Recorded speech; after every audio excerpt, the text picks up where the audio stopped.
Як армії світу протистоять пандемії COVID-19? Де запропонували нові тактичні респіратори? Хто експортував аналог ПТРК «Джевелін»? Які плюси та мінуси СПГ-9 на Донбасі? Та що ВПК за тиждень передав нашій армії? Україна і Франція запустили угоду про офіційну підтримку посилення морської безпеки та охорони України. Її вже ухвалила Верховна Рада і підписав президент Володимир Зеленський. Згідно з угодою, зокрема, передбачено будівництво 20 катерів, чверть з них на українських підприємствах. Цим починаємо блок зброярських новин України. Львівський державний авіаційно-ремонтний завод передав повітряним силам України капітально відремонтований винищувач Міг-29МУ-2. На літак встановили оновлені двигуни, новітню електроніку та авіоніку. Завершили модернізацію попри особливий режим роботи на місяць раніше. Тож тепер міжремонтний ресурс 29-ки 8 років із можливістю його подовження до 12. До речі, зараз проводяться льотні випробування такого типу літака з керованою ракетою Х-29Т. Конотопський авіаремонтний завод «Авіакон» передав командуванню сухопутних військ 3 модернізованих вертольоти Мі-8 МТВ-1. Ця техніка призначена для виконання миротворчих місій ООН в одній з африканських країн. А «Мотор Січ» доправив у латвійській компанії «Аеросервіс» партію авіаційних турбувальних двигунів ВК-250003. Це модифікація підвищеної потужності широко відомого агрегату ТВ-3-117-ВМА, який встановлюється на вертольоти Мі та К. 2 партії по 9 двигунів коштували замовнику $6,5 мільйонів.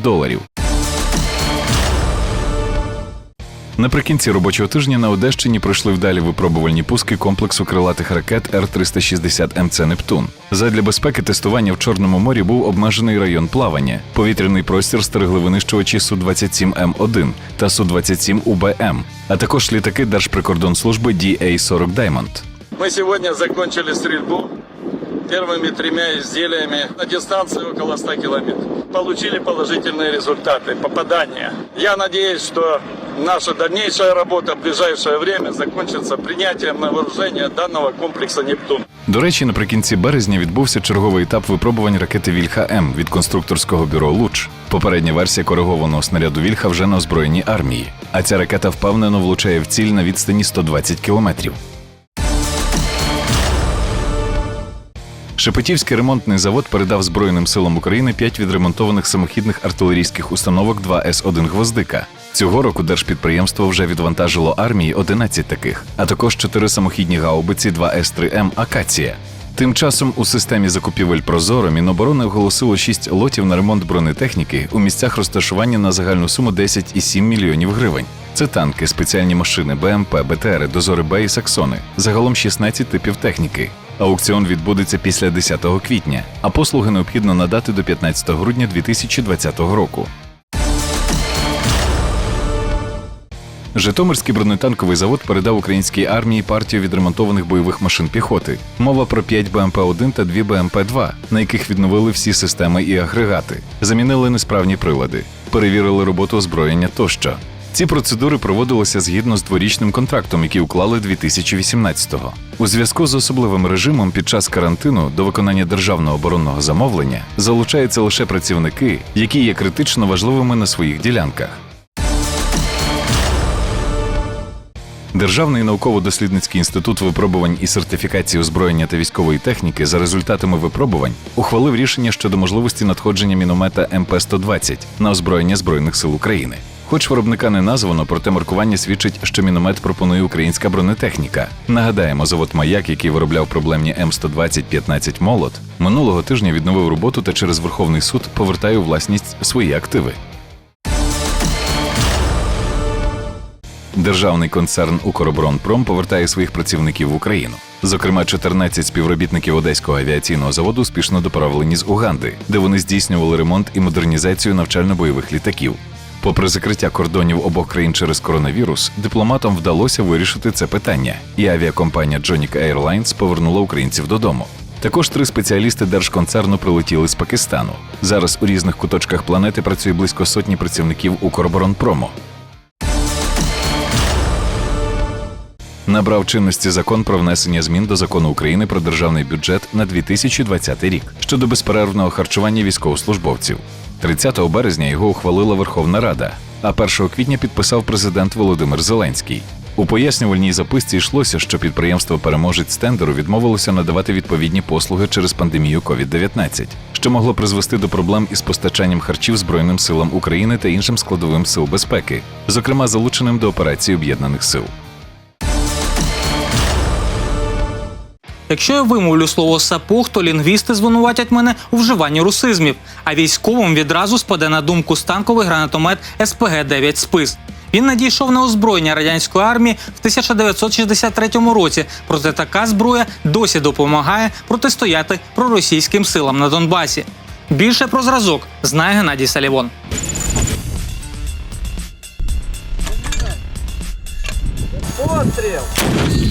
Цікаво, що з озброєння української армії станковий протитанковий гранатомет СПГ-9 був знятий у 90-х. До 2014 року у військах його не бачили, в навчальних закладах не вивчали. Все ж агресія Росії на Донбасі змусила дістати зі складів багато застарілої зброї. І «Сапог» теж. Спочатку його отримали добробати та батальйони тероборони, які мали переважно стрілецьку зброю. Станковий протитанковий гранатомет СПГ-9 «Спис» має калібр 73 мм, важить 49,5 кг. Довжина гладкого ствола 1850 мм, а самої зброї 2 метри 110 мм.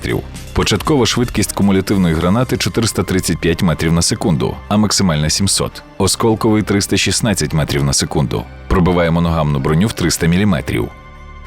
За технічними характеристиками швидкострільність «Списа» 6 пострілів за хвилину. Але відомі випадки, коли в запалі бою наші хлопці випускали по проросійському ворогу до 12 осколкових гранат.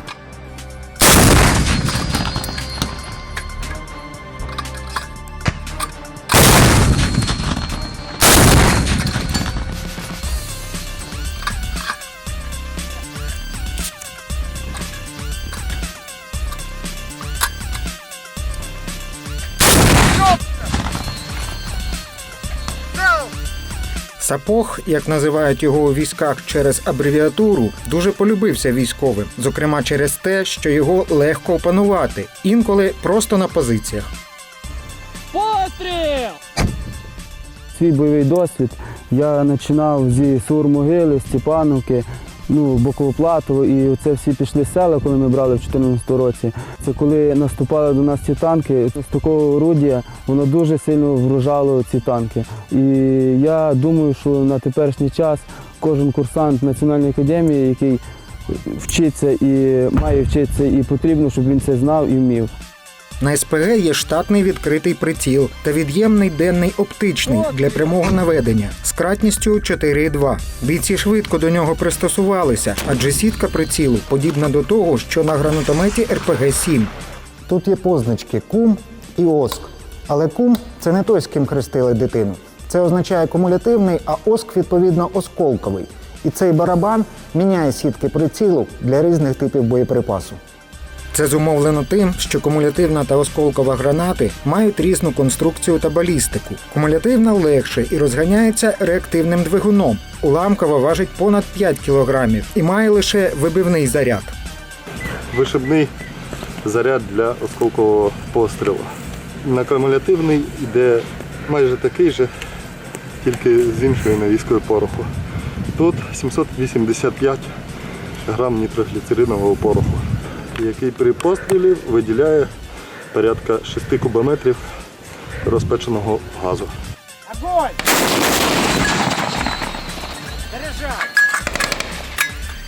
Вишибний заряд запалюється за допомогою електроструму. Його виробляє звичайний магнітол. Тут знаходиться магніт і катушка. При натисканні на спускову скобу одна з деталей обертається і виробляється електричний струм. Перевірити, чи виробляється електричний струм, можна і без пострілу. Для цього в комплекті є перевірочне кільце. Воно має лампочку та ставиться у казенник.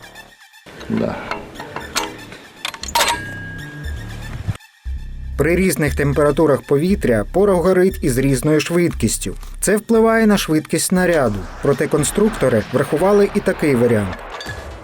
Тут еще у нас переключается минусовая температура, плюсовая или 0. Тоже главный такой точный момент. Покращена модифікація СПГ-9М має також приціл роздільного наведення, майже ідентичний мінометному. За його допомогою сапог здатен закинути осколкову гранату на відстань 4,5 кілометри. Це максимальна дальність міномету «Васильок» калібру 82 мм.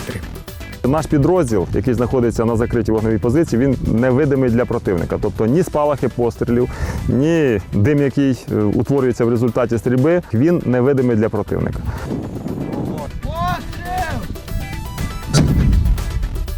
Досвід боїв на Донбасі засвідчив, що спис має і недоліки. Це зброя безвідкатна, тобто для компенсування відбою при пострілі із заднього сопла виривається полум'я та реактивний струмінь. Підіймає дуже багато пилу, робить дуже яскравий спалах. Тобто перший постріл і тебе бачить.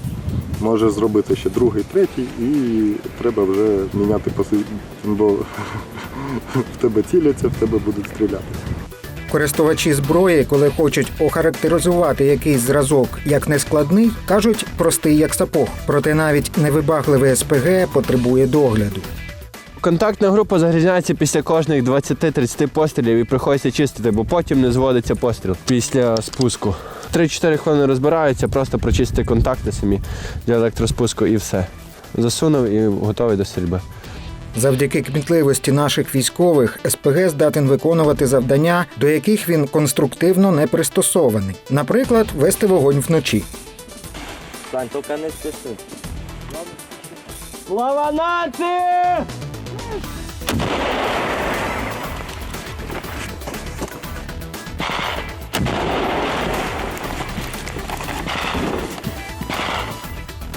Встановлювали спис і на допоміжні морські судна. Наприклад, з борту буксиру «Корець» вже проводилися навчальні стрільби. Важко, тому що волни, і корабль хитає, і ціль попасти дуже важко. Якщо приспособитися, то можна. Українська армія має набагато потужніші протитанкові засоби, ніж СПГ-9 1963 року народження. Проте досвід боїв засвідчив, що сапог здатен вражати легку бронетехніку та виконувати безліч іншої роботи. Отже, старий ще послужить нашому війську.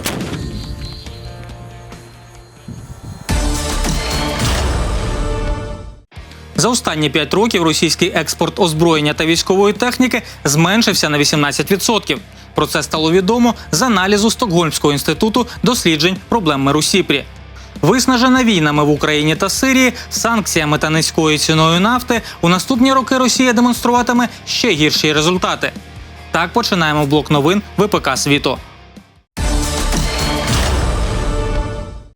Відділення канадської компанії O2 Industries влітку почне продаж нового військово-тактичного респіратора TR-2 з ударостійкого полімеру.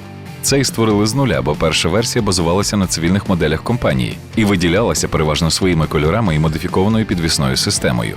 На фронтальній частині розташований блок під швидкозмінні фільтруючі картриджі, що стримують частки до 0,3 мікрона.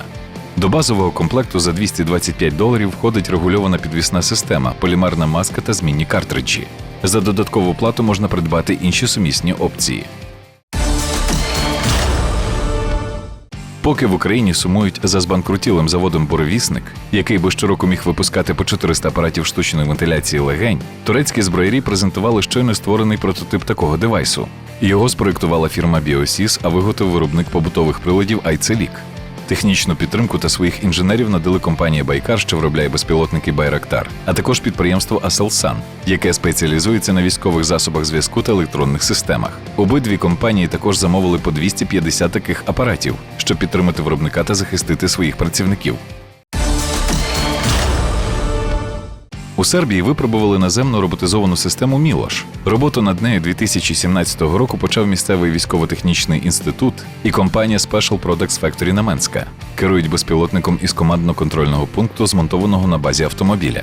Бойовий модуль оснащено 7,62 мм кулеметом із запасом у 500 патронів, камерою з 30-кратним збільшенням і тепловізором з лазерним далекоміром. Може також озброюватись 40-мм гранатометом. Робот масою 620 кг забезпечує швидкість у 7 км за годину по бездоріжжю.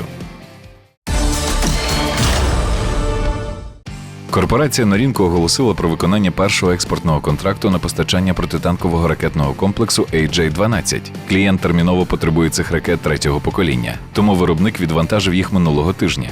AJ-12 Red Arrow – перший у піднебесній комплекс із системою автоматичного наведення. За неофіційними даними, ракета здатна пробивати 1100 мм броні. Це значно дешевший конкурент американських джавелінів, який навіть дальність ураження має аналогічну американцю. Днями есмінець ВМС Японії Шімакадзе зіштовхнувся з китайським рибальським судном у Східно-Китайському морі. DDG-172 здійснював патрулювання у нейтральних водах, а корабель рибаків займався промислом. Військовий корабель зазнав пошкоджень, найбільше з яких в 1 метр, тож відбув до бази Сасебо. Постраждалі є серед китайських моряків. До речі, 30 березня у Венесуелі після зіткнення з пасажирським судном «Резолют» затонув патрульний корабель GC-23 на Ігуата. 44 члени військового корабля врятувалися, а цивільне судно було без пасажирів і не дістало значних пошкоджень.